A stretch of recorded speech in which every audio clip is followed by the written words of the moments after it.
যুক্তরাষ্ট্রের সহযোগিতা ছাড়াই ইরানে হামলা চালাবে ইসরায়েল। মোসাদের গুপ্তচর ছিলেন অ্যাপস্টেইন। ভূমিধস জয় পেতে যাচ্ছেন প্রধানমন্ত্রী তাকাইচি। ইরানে সংস্কারপন্থী 4 নেতা গ্রেপ্তার। ট্রাম্পের শান্তি পর্ষদের প্রথম বৈঠক 19 ফেব্রুয়ারি। ইরানের ব্যালিস্টিক ক্ষেপণাস্ত্র কর্মসূচিকে নিজেদের অস্তিত্বের জন্য বড় হুমকি হিসেবে দেখছে ইসরায়েল। দেশটির প্রতিরক্ষা কর্মকর্তারা মার্কিন কর্মকর্তাদের জানিয়েছেন, ইরান নির্ধারিত রেড লাইন অতিক্রম করলে যুক্তরাষ্ট্রের সহায়তা ছাড়াই তেহরানের বিরুদ্ধে এককভাবে সামরিক হামলা চালাতে পারে ইসরায়েল। নিরাপত্তা সূত্রের বরাতে জানা গেছে, এখনও ইরান সেই সীমা অতিক্রম করেনি, তবে দেশটির ক্ষেপণাস্ত্র সক্ষমতা ও উৎপাদন অবকাঠামোর অগ্রগতি নিবিড়ভাবে পর্যবেক্ষণ করছে ইসরায়েল। প্রয়োজনে এসব অবকাঠামোর অংশ ধ্বংসের পরিকল্পনার কথাও ওয়াশিংটনকে জানিয়েছে তারা। ইসরায়েলি প্রতিরক্ষা কর্মকর্তাদের মতে বর্তমান পরিস্থিতি ইরানের ক্ষেপণাস্ত্র অবকাঠামোয় বড় আঘাত হানার একটি ঐতিহাসিক সুযোগ তৈরি করেছে, যা ইসরায়েল ও প্রতিবেশী দেশগুলোর প্রতি হুমকি কমাতে পারে। তবে ইসরায়েলের ভেতরে আশঙ্কা রয়েছে, মার্কিন প্রেসিডেন্ট ডোনাল্ড ট্রাম্প হয়তো ইয়েমেনে হুতিদের বিরুদ্ধে চালানো অভিযানের মতো সীমিত হামলার পথ বেছে নিতে পারেন। এতে ইরানের মূল সামরিক সক্ষমতা অক্ষত থেকে যেতে পারে এবং পরবর্তী নিরাপত্তা ঝুঁকির বড় অংশ ইসরায়েলকেই মোকাবিলা করতে হতে পারে বলে মনে করছেন কিছু সামরিক কর্মকর্তা। যুক্তরাষ্ট্রের ধনকুবের ও দণ্ডিত যৌন অপরাধী জেফরি অ্যাপস্টেনের সঙ্গে ইসরায়েলের সাবেক প্রধানমন্ত্রী এহুদ বারাকের ঘনিষ্ঠ সম্পর্ক ছিল, এমন দাবি উঠে এসেছে এফবিআই-এর একটি গোপন নথিতে। 2020 সালের 19 অক্টোবরের ওই নথি একজন নির্ভরযোগ্য সূত্রের তথ্যের ভিত্তিতে প্রস্তুত করা হয়। সেখানে বলা হয়েছে, এপস্টেইন নাকি ইসরায়েলের গোয়েন্দা সংস্থা মোসাদের সঙ্গে সমন্বয় করে কিছু গোয়েন্দা কার্যক্রমে জড়িত ছিলেন এবং তার অধীনেই গোয়েন্দা প্রশিক্ষণ নিয়েছিলেন বারাক।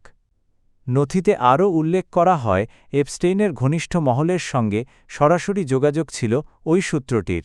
পাশাপাশি অ্যাপস্টেইন ও তার আইনজীবী হার্ভার্ড ল স্কুলের অধ্যাপক অ্যালান ডার্শোভিৎজের মধ্যে একাধিক ফোনালাপের বিবরণও সেখানে তুলে ধরা হয়েছে।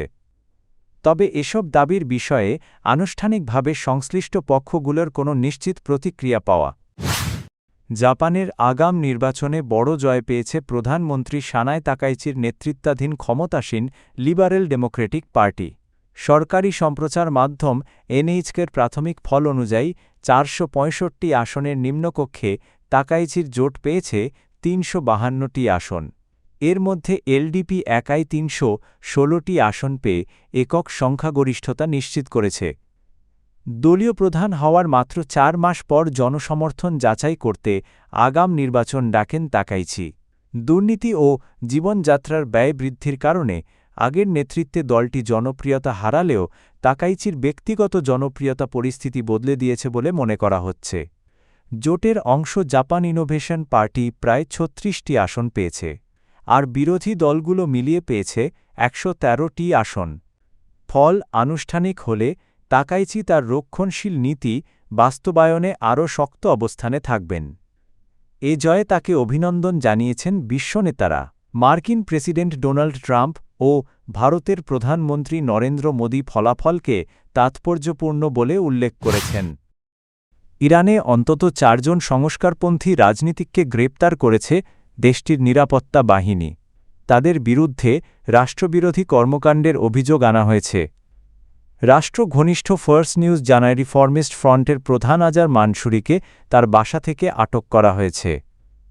পাশাপাশি সাবেক উপপররাষ্ট্রমন্ত্রী মোহসেন আমিনজাদেহ এবং রাজনীতিক ইব্রাহিম আসকারজাদেহকেও গ্রেপ্তার করা হয়েছে। চতুর্থ ব্যক্তির পরিচয় প্রকাশ করা হয়নি। আল জাজিরার প্রতিবেদনে বলা হয়েছে, ইসরায়েল ও যুক্তরাষ্ট্রের হয়ে কাজ করার অভিযোগে তাদের আটক করা হয়েছে। বিচার বিভাগ সংশ্লিষ্ট একটি গণমাধ্যম দাবি করেছে তারা দেশের রাজনৈতিক ও সামাজিক পরিস্থিতি অস্থিতিশীল করার চেষ্টা করছিলেন। এদিকে সাম্প্রতিক বিক্ষোভ নিয়ে ইরানের ওপর দেশ বিদেশে চাপ বাড়ছে। মানবাধিকার সংস্থাগুলোর দাবি, ডিসেম্বরের অর্থনৈতিক বিক্ষোভে 5,000-এর বেশি মানুষ নিহত হয়েছেন। তবে সরকার বলছে নিহতের সংখ্যা 3,000-এর কিছু বেশি, এর মধ্যে নিরাপত্তা বাহিনীর সদস্যরাও রয়েছেন। যুদ্ধবিধ্বস্ত গাজা পুনর্গঠনের অর্থ সংগ্রহের লক্ষ্যে আগামী ১৯ ফেব্রুয়ারি ওয়াশিংটনে বোর্ড অব পিস এর প্রথম বৈঠক আয়োজনের পরিকল্পনা করেছেন মার্কিন প্রেসিডেন্ট ডোনাল্ড ট্রাম্প। ইতোমধ্যে বিভিন্ন দেশের নেতাদের আমন্ত্রণ জানানো হয়েছে। বৈঠকটি যুক্তরাষ্ট্রের পিস ইনস্টিটিউটে হওয়ার কথা রয়েছে। বিশ্ব নেতাদের পাশাপাশি গাজার নির্বাহী কমিটির সদস্যরাও এতে অংশ নেবেন। এই কমিটি গাজার ভবিষ্যৎ শাসন, নিরাপত্তা ও পুনর্গঠন কার্যক্রম তদারক করবে। তবে সব আমন্ত্রিত নেতা উপস্থিত থাকবেন কি না তা এখনও নিশ্চিত নয়। হাঙ্গেরির প্রধানমন্ত্রী ভিক্টর ওরবান ইতোমধ্যে যোগ দেওয়ার কথা জানিয়েছেন। জানুয়ারির শেষ দিকে ট্রাম্প এই শান্তি পর্ষদ গঠন করেন এবং নিজেই এর চেয়ারম্যান। বোর্ডের নির্বাহী কমিটিতে রয়েছেন জ্যারেড কুশনার, মার্কো রুবিও এবং সাবেক ব্রিটিশ প্রধানমন্ত্রী টনি ব্লেয়ার। অন্তত ৫০টি দেশকে আমন্ত্রণ জানানো হয়েছে, যার মধ্যে যুক্তরাষ্ট্রের মিত্রদের পাশাপাশি রাশিয়া ও চীনও রয়েছে। তবে বিশ্লেষকদের একাংশ মনে করছেন এই উদ্যোগ জাতিসংঘের ভূমিকায় প্রভাব ফেলতে পারে।